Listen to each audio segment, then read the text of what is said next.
really missed it this year. I usually lead many field trips and tree tours all through the year, all kinds of weather, all seasons. But you know, this year has been different. This morning, I led my first in-person walk. It was a forest bathing walk at Woodend. I'll say a little bit more about it. It was just wonderful. It was so nice. We were all masked. There were only 5 of us, and we stayed socially distant. But it was just great to actually be in the field with people, something that I dearly love. Next slide. And a few years ago, one of my students, because I taught at ANS in the field studies program for many years, and one of my students, Andrea Brown, I think we were on a field trip and we were in Rock Creek Park, and she brought me an article from Oprah's magazine about this thing called forest bathing. And I read the article. I just stood there in the parking lot near Boundary Bridge after she handed it to me, and I read the whole thing. I just kind of inhaled it, and it totally resonated with me. Forest bathing is something that started in Japan. It's a phrase that was coined by the forestry agency there in the 1980s. The phrase is shindin yoku, which translates as forest bathing. And what it is, it's not an actual bath, but it's immersing yourself in the beauty and wonder of nature. And it's a practice that became very popular in Japan, especially for people living in the cities who would go out into the forest. They were encouraged to go out into the forest and sit under the trees and dip their toes in the water and smell the twigs and flowers and just soak up the beauty of the forest. And it became very popular there, and then it grew in popularity all around the world. And there's been a lot of health research that has shown that spending quiet time in nature, I mean, this is something all of us instinctively know. It's very good for both your physical and mental health. And there are all these health benefits that have been found in the research. Next slide. And oh, and I wrote this book I became a forest bathing guide. And I wrote this book, and I went to Japan for 3 weeks on a forest bathing trip. It was fabulous. That was three years ago this month. I was in Japan.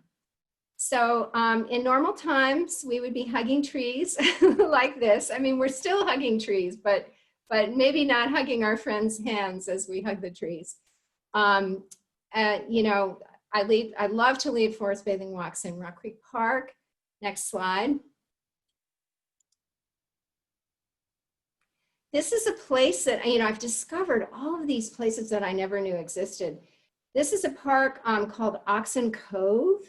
It's where Oxen Run runs into the Potomac River. And I led a forest bathing walk there for friends of Oxen Cove.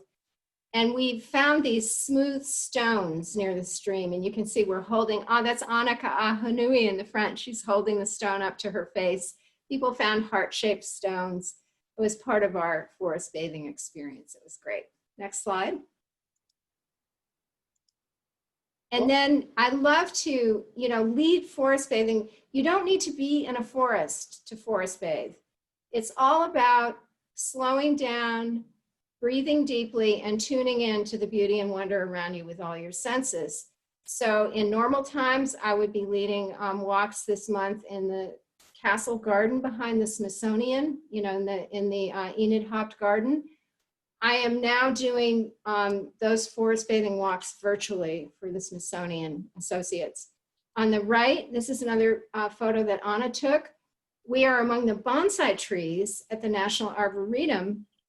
And what we're doing there is something I learned from a forest bathing guide in the Japanese Alps. We're standing with our backs to a fountain, cupping our ears in the front, closing our eyes, and the sound just becomes your whole world when you do that. So it's a wonderful thing to try with any flowing water, you know, stream, ocean, and as you can see there, just with a fountain, the sound of the flowing water. It's really almost like magic. Next slide. And this morning, leading this forest bathing walk at Woodend, I have to confess, we had our masks on the whole time, except when we were scratching and sniffing the sassafras and spicebush. We had to do that. We stayed socially distant. We each had our own twig, far apart. But other than that, it was just so great to be out at Wood End, you know, where this wonderful restoration is in progress. There are new plants planted all the time. Clean drinking stream is being restored, and it's just, Wood End has been part of my salvation all during the pandemic because it's been open for visitors, and I go there as often as I can. And today it was my great joy to lead a forest bathing walk there. And I think some of the people who are on the walk are on this call. Next slide. So my view of the Washington area is that we have an embarrassment of riches when it comes to natural beauty. We have both cultivated and wild beauty. These are two more of Anna's beautiful photographs that represent the cultivated and the wild. I love the cultivated. I love the cherry blossoms. I think they're absolutely magical. I love the early Asian magnolias.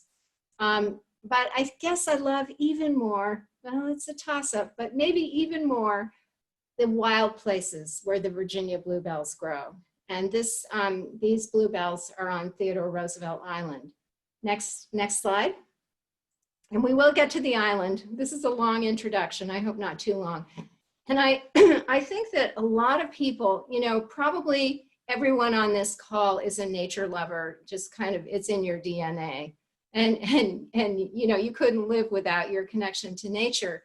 But a lot of other people have discovered when they can't go to restaurants, they can't go to movies, they can't go to bowling alleys, they can't travel, they've discovered that there is wild drama all around us. And they're discovering how entertaining nature is. If you spend 10 minutes almost anywhere outside, you're going to see a lot happening. Next slide. And so something that I've always encouraged people to do, and I think it's this, you know, even way more important now, is to find and adopt a wild home. And a wild home can be your backyard, neighborhood park or garden, just a tree that you're drawn to, someplace that's very close by so that you can visit it often and almost kind of live there. And when you do that, when you really get to know a particular place through all the seasons, all kinds of weather, all times of day, you develop a relationship with the place. It's very much like a relationship you have with a person. You know, when you first meet a person, that's kind of like traveling. When you travel, it's very exciting and stimulating to see new places. It's very exciting and stimulating to meet new people. But I think the really deepest rewards are in the intimacy that comes from deep knowledge. And if you have a wild home, you just really, really get to know it. And I had, you know, my wild homes have been Sugarloaf Mountain, Rock Creek Park, Theodore Roosevelt Island. And during the pandemic, I've become much more connected to my own backyard. So has my husband. Next slide. And when I wrote the resilience book, Resilience, Connecting with Nature in a Time of Crisis, I interviewed a lot of my friends about how they were connecting with nature during the pandemic and was it any different? And Sadie Dingfelder, you may know her from her Washington Post byline, lives on the 10th floor of a really urban part of the city near Nats Park. And she made friends with this pair of pigeons. You can see what good friends they are. And I have a quote from her in the book about, you know, the pigeons coming to her balcony every day. And then she would see them when she's on a grocery run, she would see them out and about in the neighborhood. And Sadie is a world traveler. She's a birder. I mean, she goes to wonderful places, and she was content with her balcony and her pigeons coming to visit her. Next slide. So finally, we're at the island. So welcome to Theodore Roosevelt Island. I love the approach to the island. This is the footbridge. There are no cars on the island. There are not even any bicycles. You walk across this footbridge from the Virginia shore. It's right next to the Mount Vernon bike trail and the George Washington Memorial Parkway in Roslyn. And as you walk across this bridge, you can just feel your blood pressure going down and your cortisol levels dropping. It's so rejuvenating and relaxing to walk across the bridge and see this island before you. It's an 88-acre island. It is a memorial to Theodore Roosevelt, who was our foremost conservation president. It's administered by the National Park Service. As you approach the bridge there on the left, you see this beautiful oak tree. That's a Bartram's oak. It's a hybrid of the willow oak and the northern red oak.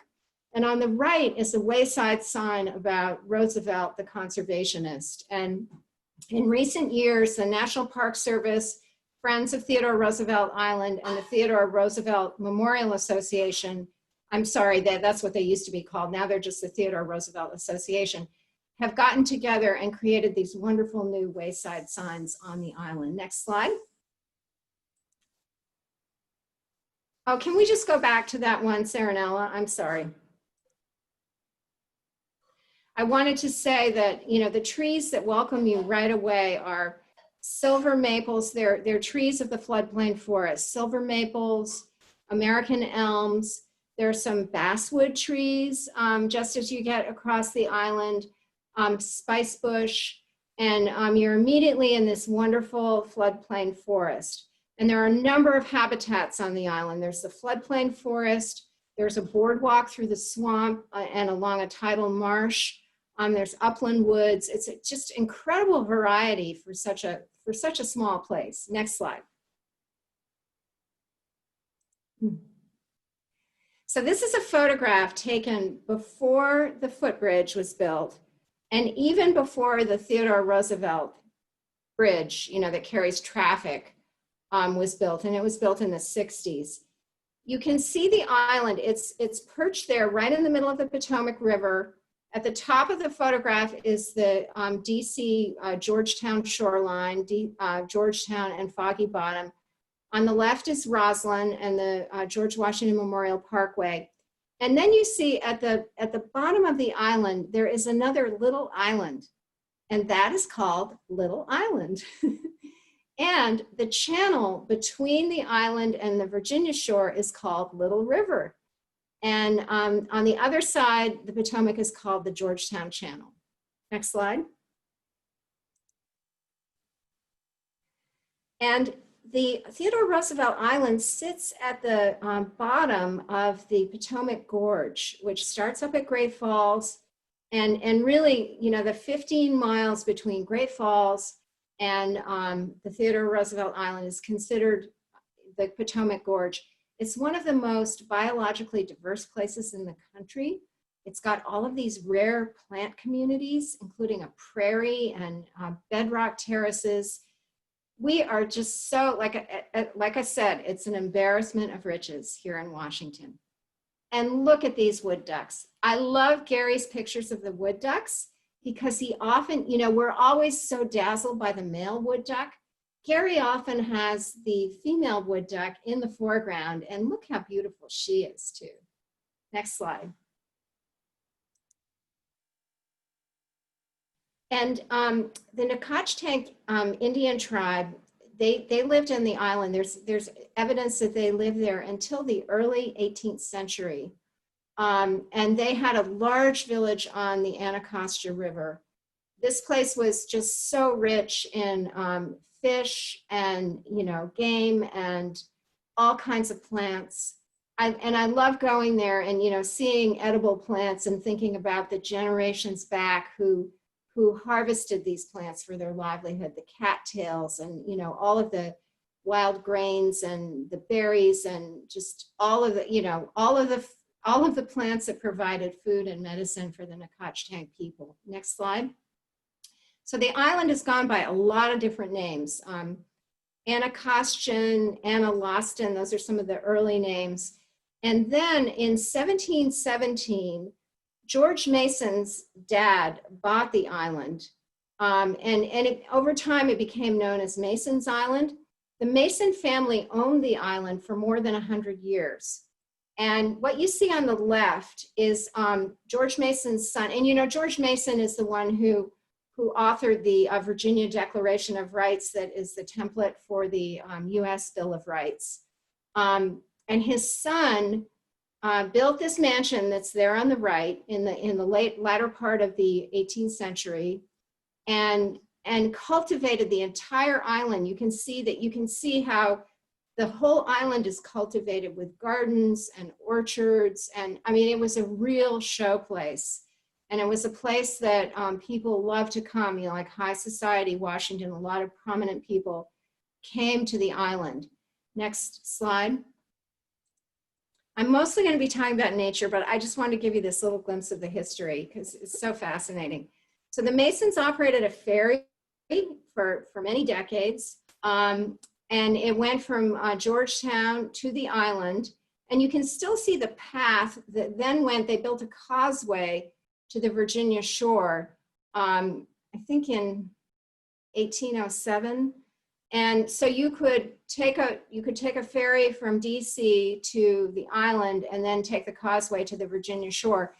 And according to the White House Historical Association, that's how James Madison escaped the War of 1812 when the British came and burned the city. He crossed over on the ferry and to the island and then the causeway. And Dolly Madison apparently tried to do that, and then she went across on Chain Bridge. There are different ways the story is told, but I go with the White House Historical Association version. Next slide. And there's been all kinds of things going on the island. You know, some of them upstanding, some of them not so upstanding over the years. This is a picture of jousting on the island. There's no date with it, but it's sometime after the Civil War. That's all I can tell you for sure. There was gambling going on, picnicking, all kinds of things. When Roosevelt was president, the island had kind of fallen into disrepair.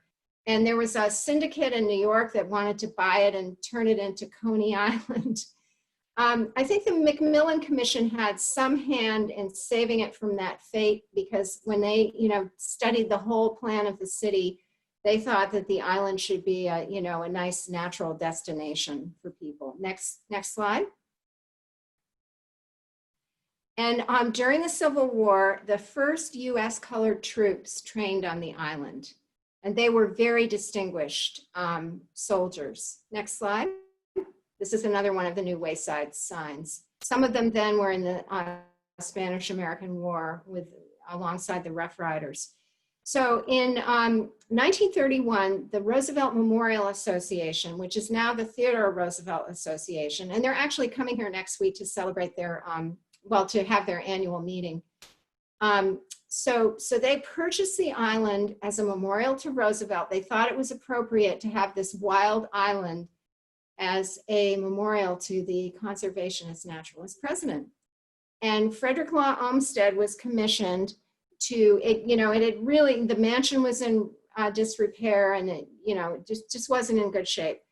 So Frederick Law Olmsted Jr. just totally overhauled the island and tried to bring it back to a natural forest. And working with the Civilian Conservation Corps, they planted over 20,000 trees and shrubs. A lot of those trees are there today in the upland woods. So that's fascinating. And of course, Frederick Law Olmsted Jr. was also involved in, the development of Rock Creek Park. And his dad, Frederick Law Olmsted Sr., who landscaped Central Park in New York, also landscaped the Capitol grounds. Next slide. So the Olmsteds had their hands in the city a lot. And then in 1967, this statue of Roosevelt was dedicated, and it's still there. There's a plaza around it. I've got some pictures from the 50th anniversary celebration that was held in 2017.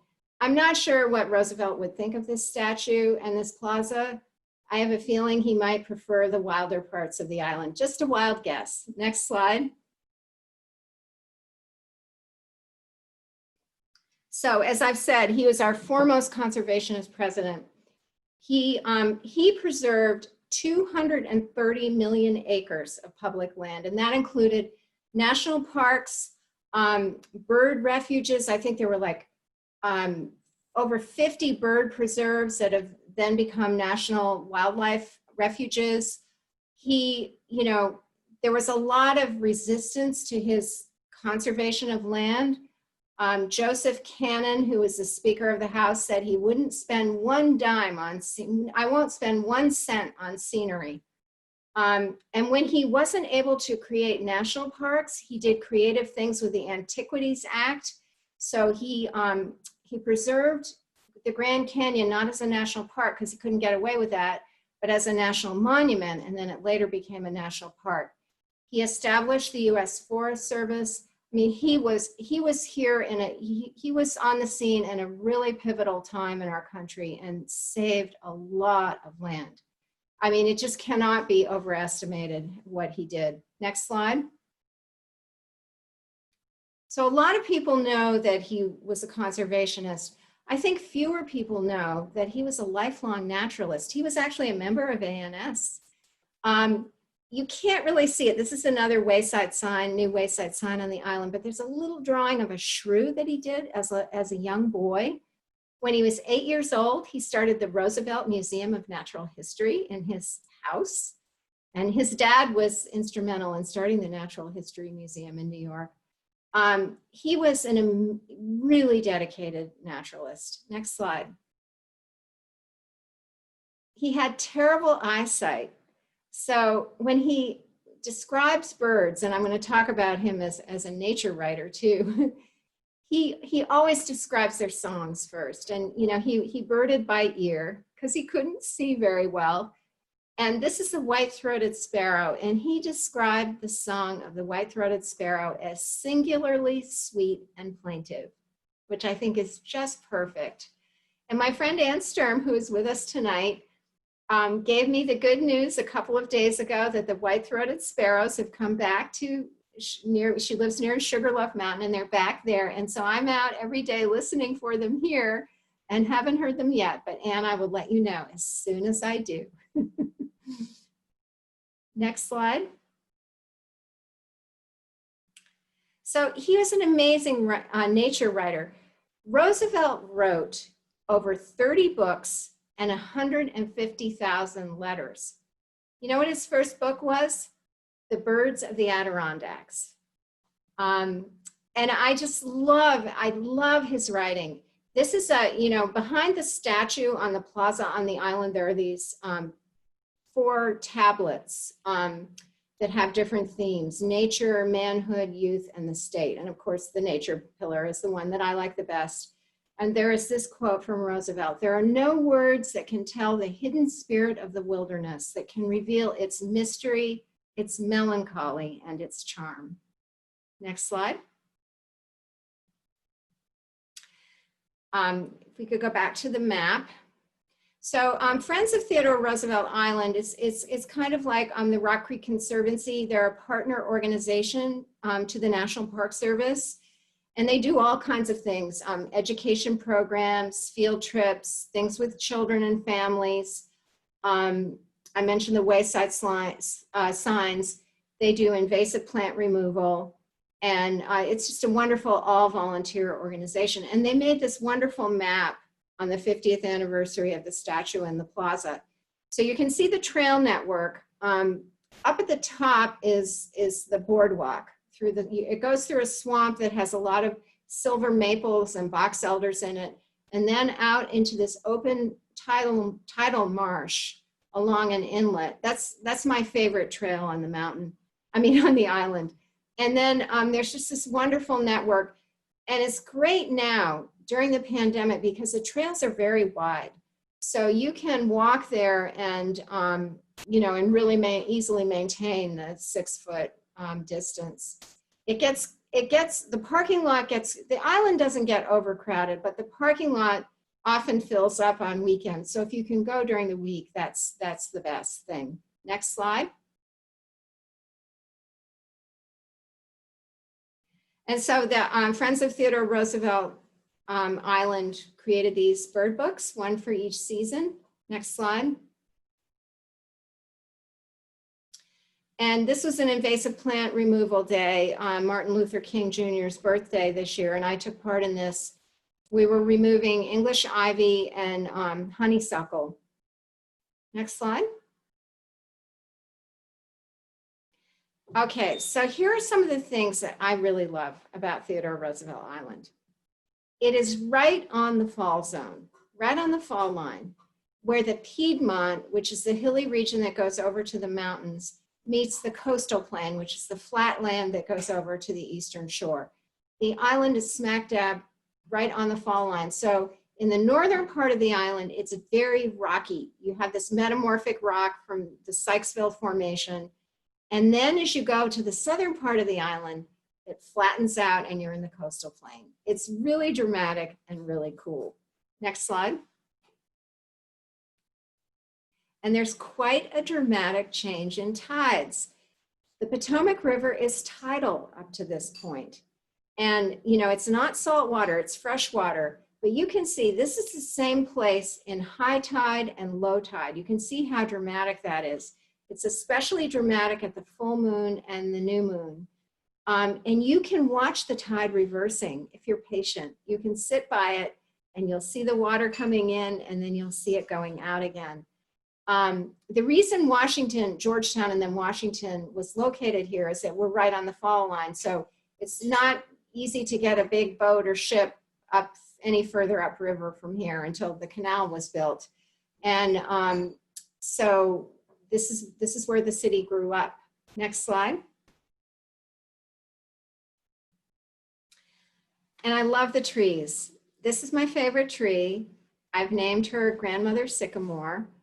And you can see this tree if you're walking across Key Bridge, if you're on the Mount Vernon Trail, you see, and especially in the wintertime, this just splendid white barked sycamore tree. Next slide. You can see she's in the Piedmont too. That's just another view. And these were both taken from a kayak. So one of my favorite things to do, and we did this last summer with ANS, and we were scheduled to do it this summer and had to cancel because of the pandemic. But you can paddle all around the island. You can rent a kayak or canoe at the Key Bridge Boathouse or Thompson Boat Center and kayak all around the island.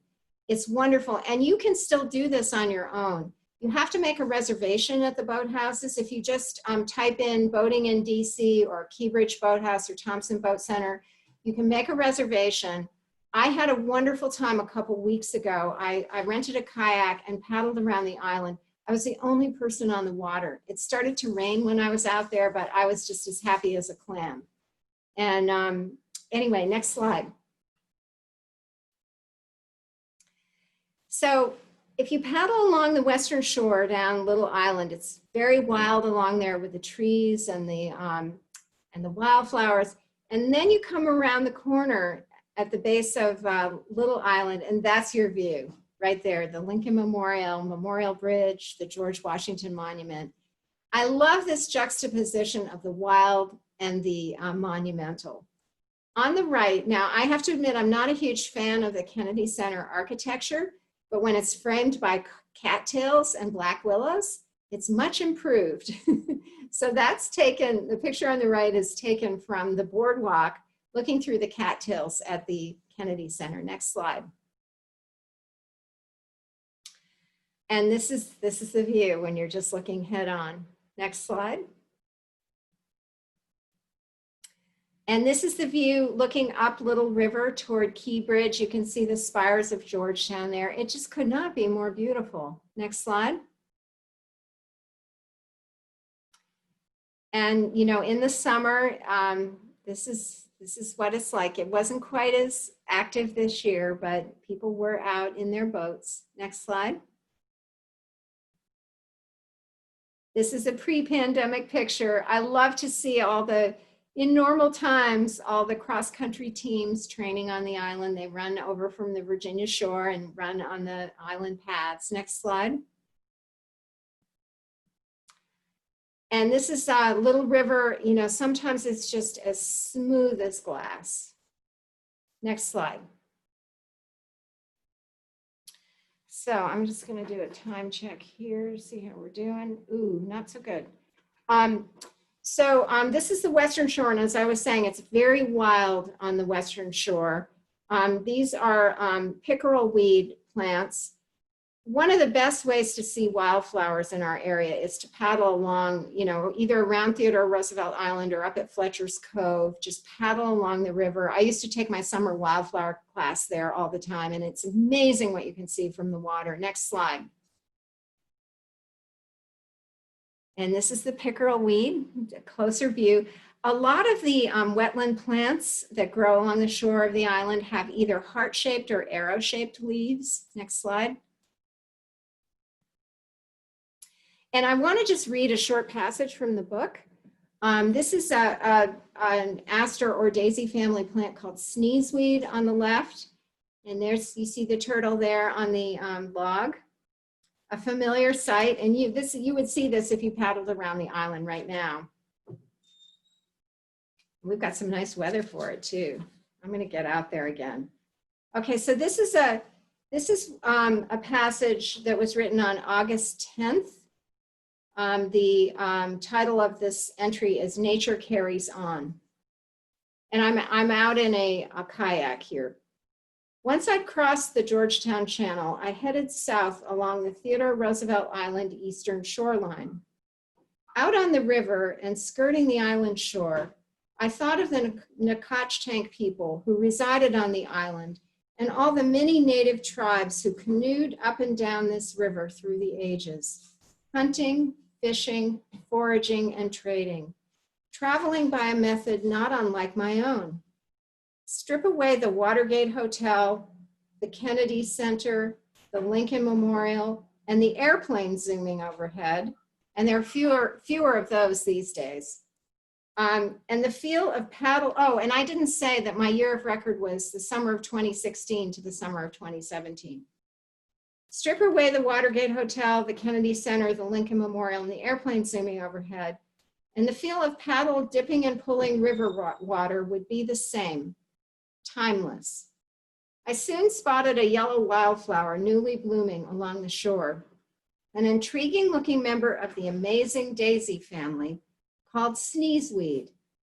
The sneezeweed plants were about 4 feet tall with leafy wings down their stalks. An orange-brown butterfly was busily nectaring on one of the flower heads. Sneezeweed didn't get its name because of late summer and early fall allergies. The major culprit there is the wind-pollinated ragweed. That nectaring butterfly was a dead giveaway that sneezeweed is an insect-pollinated plant. Rather, the name refers to a form of snuff that was historically made from the leaves and flowers of the plant. Snuff that was created to deliberately induce the sneezing that was believed to expel disease agents and evil spirits from the body, thus curing the common cold.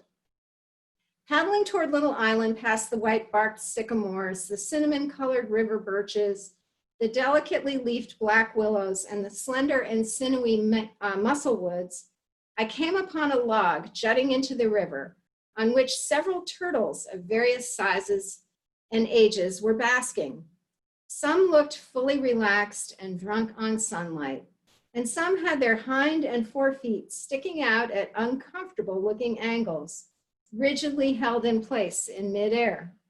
I paddled as close to their yellow striped faces as I could get. Too close and they began plopping one by one into the Potomac, some skittishly quick to dive, some reluctantly leaving the log, and one old geezer staying put. I got close enough to the geezer to identify him or her as a northern red-bellied turtle. I may be botanically oriented, but I'm also a herpetologist wannabe with a deep fascination for turtles and snakes. Next slide. And the birds, I mean, it's really a birder's paradise on the island any time of year. These beautiful photos by Gary just capture the magnificence of the great egrets. Next slide. And my friend Terry Markle took this picture at dawn of a great blue heron right next to the island. Next slide. And, you know, as I said, all the seasonal changes are just so wonderful on the island. This is the boardwalk in summer. Next slide. And I love to see what's fallen on the boardwalk. On the left are box elder samaras.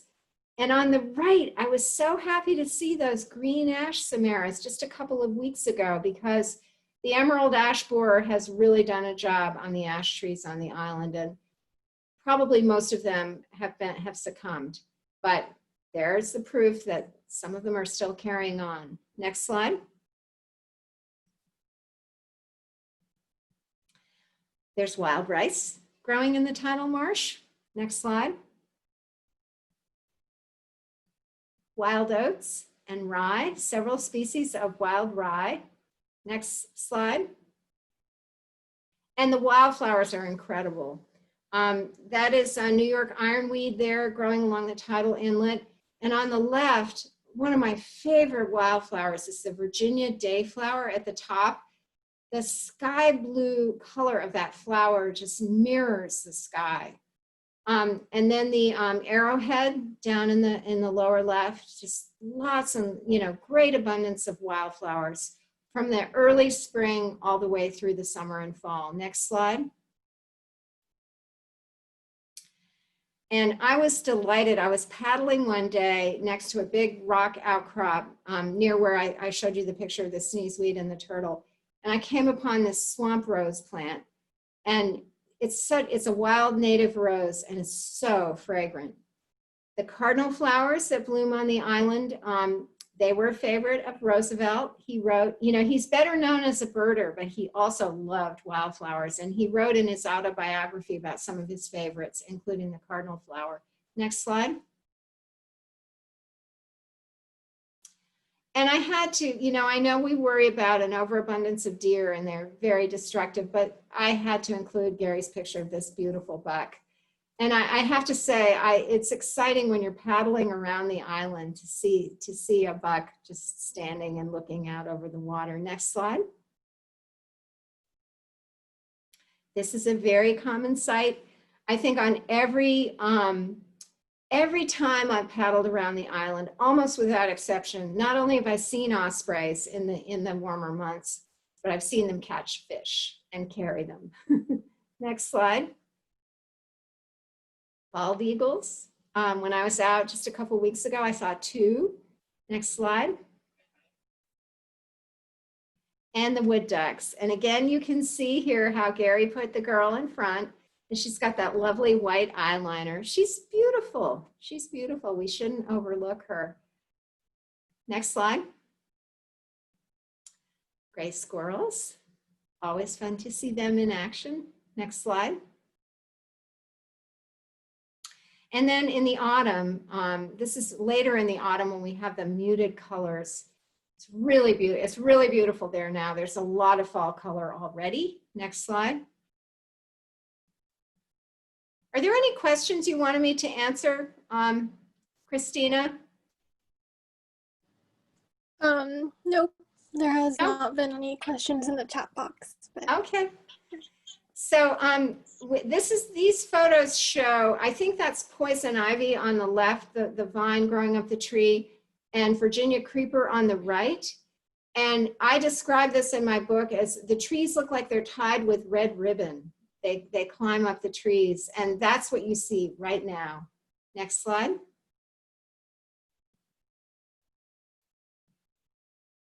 Oh, somebody, I see the chat there. Somebody, Rod Ross is asking, where was the mansion on the island? It was in the upland, along the upland trail, and there is a plaque there that shows you where it was. And you can even see a couple of bricks that they left. It's sort of toward the southern end of the island. But if you go to the statue and then take the upland trail south, you will get to the place where the mansion was. The trail forks and you take the right-hand fork, and then you can see where it was. So for me in the fall, it's just art everywhere you look. Today, when I led the forest bathing walk up at Wood End, there were tulip tree leaves all everywhere we went, golden tulip tree leaves on the ground, the yellow hearts of redbud leaves. Just, every day, every moment almost is a new piece of art. Next slide.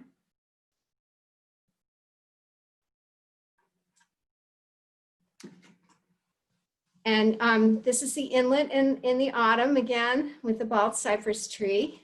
The bald cypresses were planted. There are many of them along the inlet. Next slide. And this is next to the boardwalk. Next slide. Melanie, this is the reminder that you requested. We have. Yes, thank you. Thank you, Saranella. Next slide. So I love the bald cypresses. These are the cones. The cones on the bald cypress are what we call sessile, which means they have no stalk and they're just clustered there. The foliage of the bald cypress and the cones are so fragrant. Next slide. And the bald cypresses have these knees growing up all around them to stabilize them in a swamp environment. I've titled the photo on the right, Feet and Knees. The feet are up above the knees. One of the really fun things is to watch the tide coming in and going out, and you can see it. You can see the water level measured on the knees. The bald cypresses were planted, but they're very much at home there. It's perfect habitat for them. And less than 50 miles away is the natural Battle Creek cypress swamp. Also, when they've done various construction projects in Washington, they've uncovered the remains of ancient cypress trees. So they're definitely at home here. Next slide. There's the rare Shumard oak on the island. These are two here on the right, and there's a very large one on the northwestern side of the island. It has a leaf that looks a lot like the scarlet oak or the pin oak leaf, but the acorn looks more like the red oak leaf. And you know it's not a scarlet oak because the scarlet oak likes dry, rocky upland, and this is growing in the floodplain. Next slide. A lot of beautiful oaks on the island. There are Osage oranges, and they're not native here, but they're naturalized now, and the fruit is just hysterical. The theory is that it evolved with megafauna, with mammoths and big animals of yore, and now those animals are no longer with us, but the Osage orange still is. Next slide. This is Little River from the northwestern shore, rocky northwestern shore. Next slide. And I love the late autumn. I love the flowers and the, on the right, those are rose mallow capsules that have seeds inside them. I saw them today at Wood End in the rain garden and also in the Blair Native Plant Garden. Just, when the colors become more muted and you just have a few flowers here and there, it's just a really nice time of year. Next slide. And the cattails, there are both the cattail that's common to the Piedmont and the cattail that's common to the coastal plain, both grow there. And, when they spill out their seeds, I think it just looks like a champagne bottle overflowing. Next slide. And those seeds are so light, that those fluffy hairs are so light, you can hold them in your hand and not even feel that you're holding anything. This is just a picture of the footbridge looking back to Roslyn. I've actually grown to like the Roslyn skyline from all the times I've spent on the island. Next slide. And the winter, it might be my favorite time. I'm from Vermont. I'm very partial to winter. And it's really nice on the island. Next slide. Because all these amazing vistas open up. This is the tidal inlet in the wintertime. That's scene I've shown you a number of times in other seasons. Next slide. And sometimes the river ices up, not as much as it used to, but it's very exciting when it does. And the sound of the river water moving through the ice is really something. Next slide. This is a winter walk that I led for some descendants of Theodore Roosevelt. In the foreground is Tweed Roosevelt, his great-grandson. And in the green coat is Susan Roosevelt Weld, who's the great-granddaughter. And in the front in the blue jeans is Winthrop Roosevelt, who is Tweed's son, and so he's a great-great-grandson. And that's Nicole Goldstein taking the picture on the left, and then a representative of Congressman French Hill's office on the right.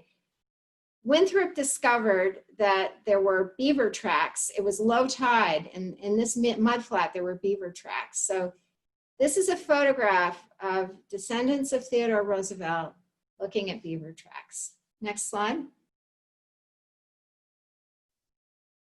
And, you know, being from Vermont, you can understand why I'm very partial to snow and very sad when we don't get enough of it. Next slide. Grandmother Sycamore, as I said, she's just so beautiful in the winter. Next slide. I see a message here from Tina Themey Brown, the artist. Hi, Tina. So, you know, mostly this book is a very joyful celebration of the island through the seasons, but it also has some very serious threads running through it. And this was the year of the election of our current president. And it was also a year when we had a very strange late winter. In March, it got up into the 80s. Ann and Tina and I have a friend out near Sugarloaf Mountain, Gene Kingsbury, who has an incredible peach and apple orchard. He also grows cherries and apricots. He lost his cherries and apricots because the trees started to, the buds developed. And then after we had this incredible warmth, and you know, the Virginia bluebells bloomed there on the left on the island, then we had a deep freeze. And I think a lot of people who aren't normally tuned in to nature really noticed that something was off. And I coined this phrase, phenology anxiety. I wrote an op-ed for the Post about it. Phenology is the science of timing in nature. You know, when birds migrate, when they nest, when flowers bloom, when trees leaf out, and when things get out of kilter, as they so often do now. It's very disturbing. One of the things that happened during this time that I think helped people take notice was the early Asian magnolias all bloomed and then their blossoms froze and they were brown. So all around the White House were just these brown flowers. The cherry blossoms were seriously threatened for the first time in their more than 100-year history. So, you know, I think it's really important that we pay attention to when things happen and that we become part of the solution and we become citizen scientists. And my friend Anna is going to do a naturalist hour on this. I think it's September 27th with her partner at Capital Nature, Stella Tarnay, about how you can become, you know, a citizen scientist and a phenologist. Next slide. So yes, Claire asked a question. Oh, Claire, yes. She said, are there any laurels on Roosevelt Island? Any laurels, mountain laurel? Is that what you're asking about? I was actually just being snarky because Tina said that you're resting on your laurels, and I asked if there were any laurels. Oh, Claire! Sorry. Oh, I love it. That's your sense of humor. I love it. No, I don't think there's any mountain. There might be some in the uplands, but I don't think so. That's a serious answer to your silly, wonderful question. Well, Sirius you know, is this fine, spring, too. What's that, Claire? I said Sirius is still fine.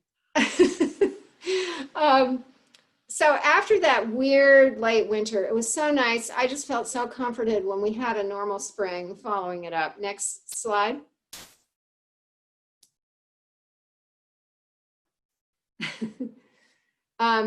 Virginia bluebells. And they bloomed, you know, the native plants were not so hurt by this deep freeze. The leaves, I describe in the book how they look just, you don't see it in this photograph, but they just look kind of singed along the edges, kind of like old-fashioned parchment.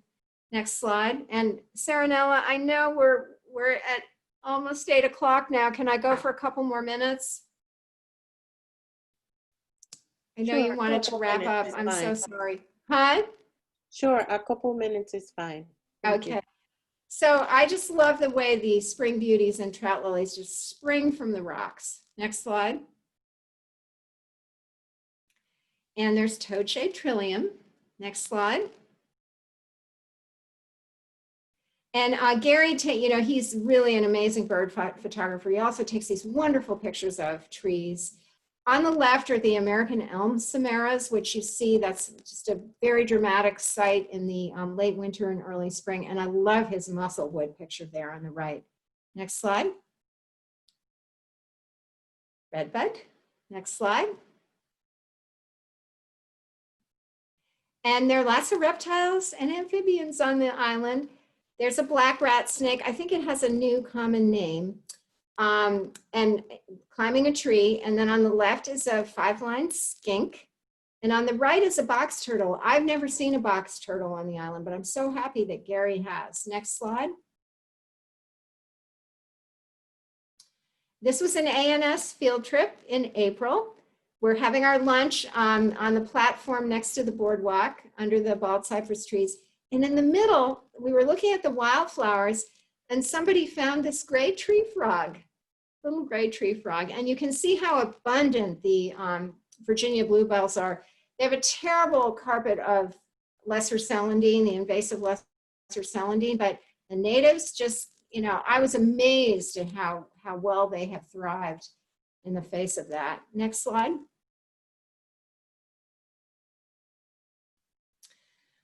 This is my brother-in-law, Hill Anderson, and my dad, Mike Choukas.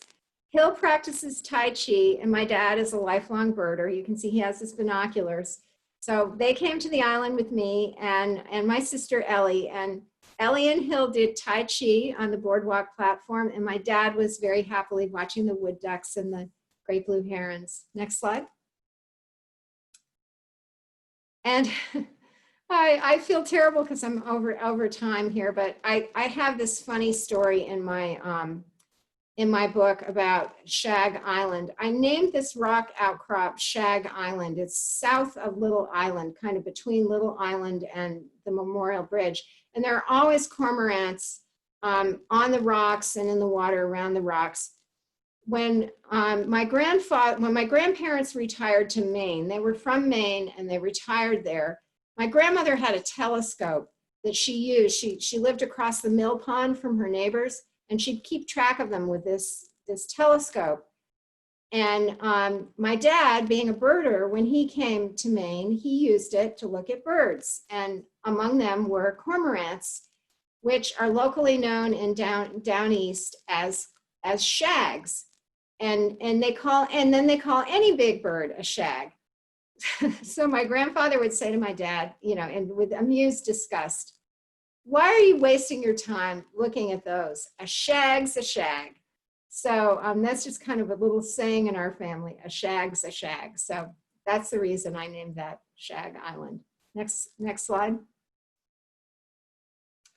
This is the anniversary. We're just going to go quickly through all this, Saranella, just race through these last few slides. This was the celebration of the statue and plaza in 2017, right near Roosevelt's birthday, which is on the 27th. Next one. And they had wonderful speakers. On the left is Clay Jenkinson, who's an amazing historian. He and I lead trips together to Theodore Roosevelt National Park in Western North Dakota in normal times. We've already got one scheduled for 2021, September 2021 with Smithsonian Associates. And on the right is Tweed Roosevelt speaking. Next slide. And Joe Wiegand, you can see that's almost like Roosevelt appearing. He's an incredible Roosevelt impersonator. When I was in North Dakota last fall, I saw a whole 2-hour show of Joe being Roosevelt. Next slide. And I love those cupcakes. I led a tree walk. They had a bird walk and the anniversary celebration. Next slide.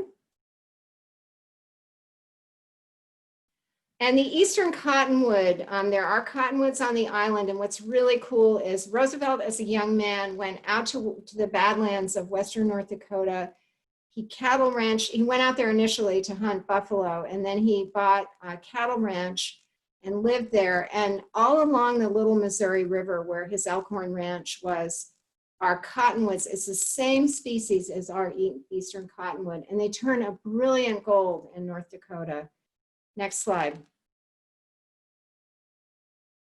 This is his first cabin, his first first ranch that he had. It's been moved to the national park, to right behind the visitor center, and those are cottonwoods all around it. Next one.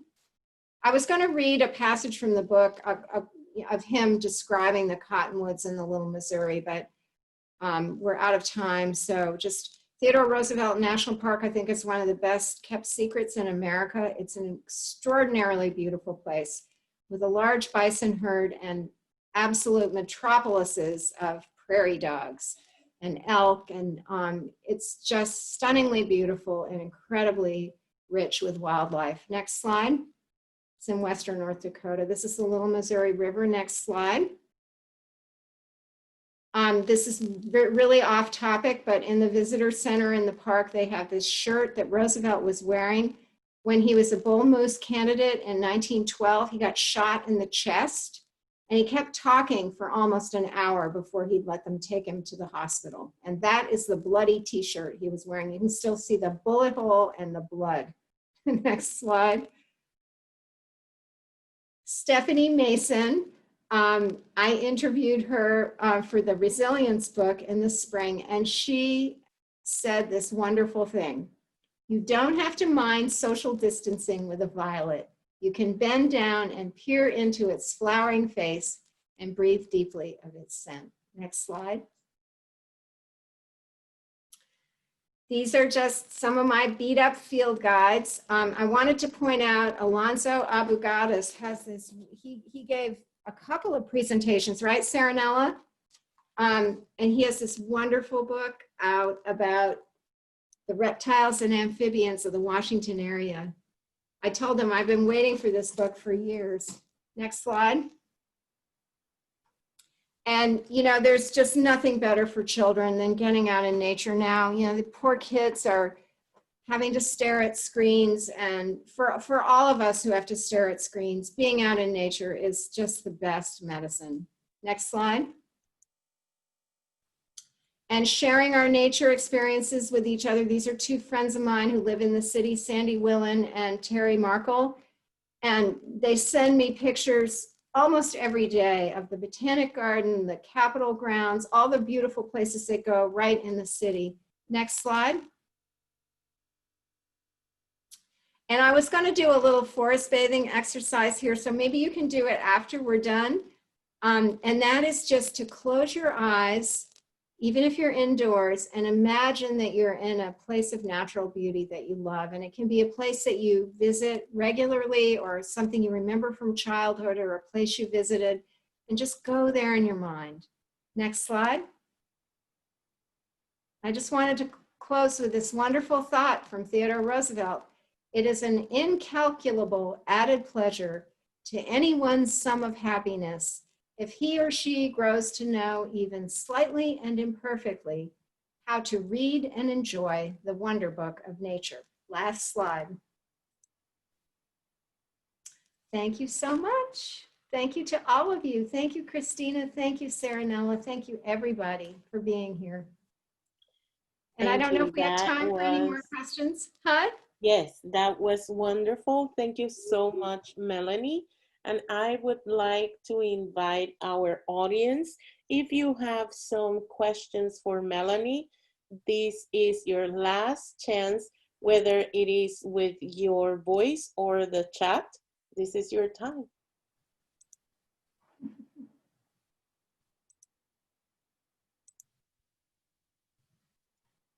Thank you, Anna. Thank you, Kathy. Awesome. So I will that's also. That's a good question. Yeah. Yeah, this question, how difficult is the tide to navigate in a kayak? Great question. It really isn't difficult. It's not like being in a place, you know, in the open ocean water where you have to be really careful about the tides. But, you know, sometimes, you know, I think the most challenging thing when you're kayaking or canoeing can be the wind. You have the flow of the river, you have the movement of the tides, but the wind is the most challenging thing, like paddling into the wind. But it's not difficult to navigate the tides.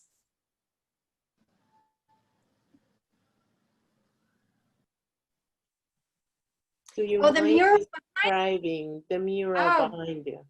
Yes. So this was made by my daughter and her closest friend when they were in high school. And it's made with tissue paper. The leaves are tissue paper. The bark is real bark. And then these are all quotes about nature. Let me just read one to you from John Muir. They're all about autumn. The nature quotes are all about autumn, and they wrote them in silver ink. The winds will blow their own freshness into you, and the storms their energy, while your cares will drop away like autumn leaves. That is so beautiful. And I cannot believe how well this is held up. My daughter is now 34 years old, so this was a while ago, and it's just as perfect as the day they created it. They did one for each season, and I was the lucky recipient of the autumn mural. And my daughter is getting married on Sunday. Ooh, congratulations. Thank you.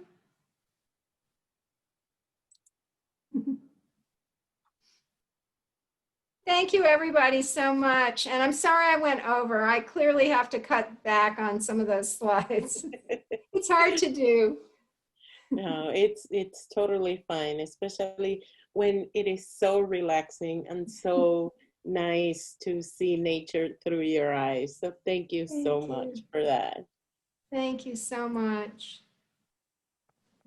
Awesome. So once more, thank you everybody for your amazing support. We at ANS are very lucky to have you. And thank you to Melanie for being one of our champions at ANS. We treasure your work and your collaborations so very much. Have a good night, everybody. Bye-bye. Thank you so much. Thank you. Bye.